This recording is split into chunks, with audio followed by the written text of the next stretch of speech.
Welcome back, ladies and gentlemen, to game number 3 of this best of 5 series between Mao's CC Mana and Blast Sizz. The map is going to be ESV Discord, which is actually a map I have never had the pleasure of casting before, so I'm pretty stoked to see how a game on this map does work out. In the lower left corner, we have the green Protoss player Mana. In the upper right, the blue Zerg Blast Sizz. And for the most part, it's a pretty traditional two-base, or not two-base, that would be horrible. Oh, that would be a bad game. Two-player map. We have a spawn in the lower left corner, a spawn in the upper right, a Xel'Naga watchtower in between, some bridges, some destructible debris, because what's StarCraft 2 without destructible debris? It does have one very cool defining characteristic, though, and that is in between the natural base right here and the third base right here, there is 2 rich mineral fields on this little ramp here. So it's kind of like a new take on destructible rocks, except instead of destroying them, you mine them out, and then of course once these mineral fields are mined out, you can walk up the ramp, and I think that's kind of neat. And as you can see, they each only have 48 minerals in them. They are high yield, so that means it either takes 2 trips of a mule to completely get rid of 1 mineral field, or 7 normal workers. Yeah, because 7 times 7 is 49, which is 1 more than 48. Boom! Darnlock does math on the internet like a pro. So yeah, so you can mine that out pretty quickly. I just kind of think that's neat. I don't know if it's actually necessary. I don't know if it's a thing that we need to start seeing implemented in other maps. I just think it's kind of a neat idea. But again, I haven't really given it much thought because I just discovered this map existed like 30 seconds ago.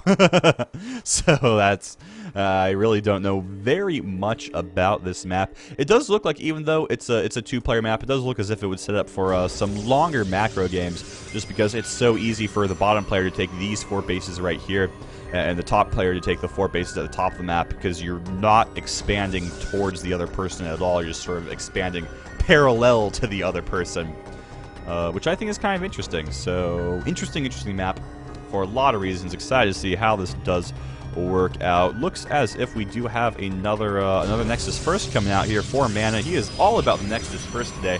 I can't recall if he did a Nexus First on Daybreak, the first map, but based on what I've been seeing thus far, I'm not sure why you would Nexus First on these maps and not on Daybreak. So I have a feeling he's just in a Nexus First kind of mood today. And once again, Sizz going for that pool first, because you gotta go for the pool first. It sucks that that's how ZVP is these days. It sucks that you have to go for an inoptimal build, even though frequently your opponent isn't even going to be taking advantage of that.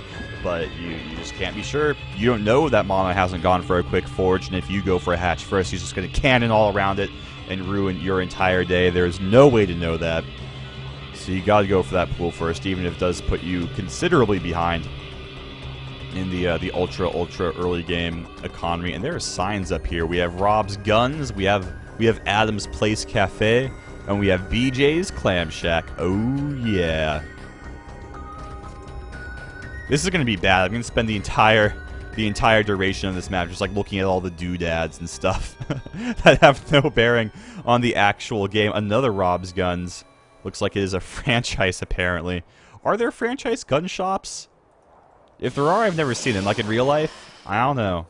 I'm not much of a gun person, so I can't really be trusted to know all that much. But I don't think so. I don't believe that's a thing. Well, maybe I'll have to find out. I'm gonna go on the internet after I finish up this series, and we will find out once and for all whether there are franchised gun shops. Regardless, Mana going for the quick Stargate play once again. He's been playing very consistently throughout this series, basically doing the same build every game, just switching things up a little bit in the first game by going for that Gateforge robotics facility rather than the Gateforge Stargate, but still basically the same build, just with a slightly different, piece fit in there. He's completing the same puzzle, but the piece, while being the same shape, does have a different image. That was a really bad metaphor. I apologize for that. Just scrub that from your brain immediately. That was awful. I was trying to get all Dr. House on you folks, and that just did not work out. We do see the first Phoenix, or Void Ray, excuse me, Void Ray coming out right now for Mao's Mana. We'll see if he decides to follow it up immediately with Phoenixes, or if he decides to go for a second Void Ray. I really like lots of Void Rays. I just think the Void Ray is a cool unit. I want him to build like 4 Void Rays. I know that's a weird number and he's never going to do it, but I just want to see a good squadron of Void Rays flying across the sky, striking terror until the little Zergy hearts of those Zerglings. That would just make me happy. That's what I want to see. Props Mana will indulge me. Will he? No. The Phoenix is already queued up. Not happening. A sad day indeed. And that Void Ray is on the hunt and it's going to immediately find a Overlord for it to shoot at. Laser in the face. Face laser is best laser. While this is going on, I'm going to drink some water because I have a little scratch in my throat. I do not have any tea right now, unfortunately, because we had a party here at the apartment a couple days ago, I think by now, and somebody broke the, not like the tea kettle, but we have like an electric tea kettle essentially, and somebody broke the little switch that makes it turn on. And yes, I know I could boil tea on the stove or maybe in the microwave or something, but I'm not a barbarian. I have standards. So just rocking the good old H2O today. It is rather delicious. And Sizz reacting a little bit differently to the okay, Sizz, I'm sorry, Mana, I love you, but I am going to be with Sizz for the rest of this game because he is doing cool things. He has a Hydralisk then just now finished up. Grooved Spines on the way. He's starting to pump out those Hydras, and he has a Nidus network incoming as well. I haven't seen this type of strategy for a long time, but basically what he's going to do, and this is actually a great map for it. Man, look at how big this main base is. Holy crap. Sizz definitely realizing that this main base is huge.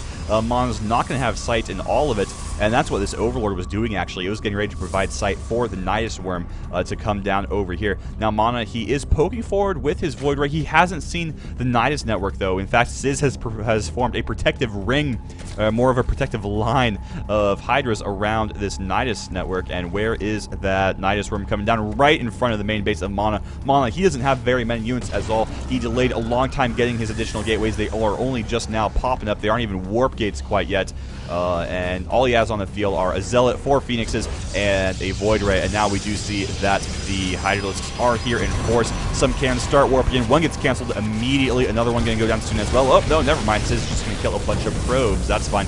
More Hydras popping out here right now. The Lings should probably get in on this action. They are probe-killing machines, and even though these Hydras look like they may get cleaned up, they killed all the probes at this natural mineral line, every single last one, and in fact, 5 of those Hydras are going to stand strong and stay around to continue just messing up Mana's day. They are going to fall back as the 2 photon cannons have finished up warping in, so that's pretty scary, but now that there are Lings to tank some of that damage, they are going to push forward once again. There's a Queen here to provide support as well. It can just deal damage, it can transfuse as it needs to in addition to that, and Mana, he is in a whole lot of trouble right now. 46 supply to 80 of his Zerg opponent. Man, that's gross. And oh, Sizz, he is here to stay. He is spreading creep.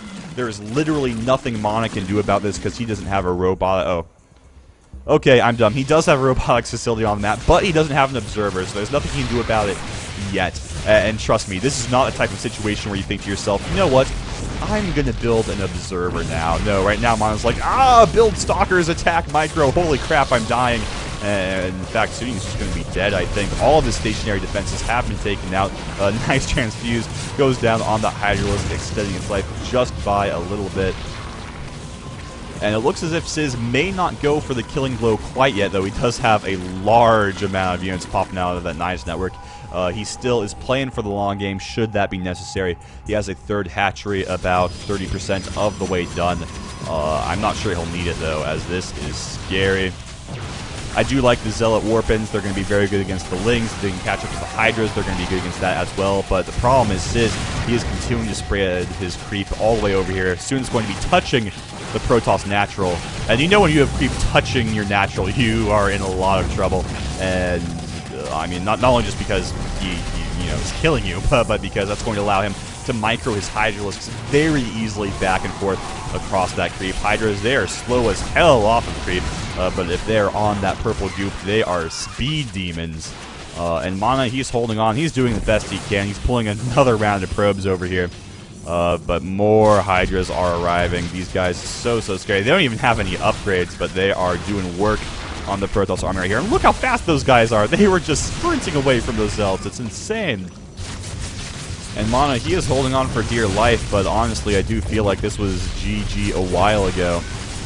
I mean, I do respect the fact that Mana is staying in it. If I were the player, I would probably be doing the same thing. But from the commentator, spectator point of view, I can say this is basically over. This is pretty much the end of the game right here. Not a whole lot more commentary I can really provide. Just more things are coming out here for Sizz. More stuff. Oh, and there is the GG for Mana. So, in this somewhat surprising turn of events, we see actually take the lead in this series 2-1.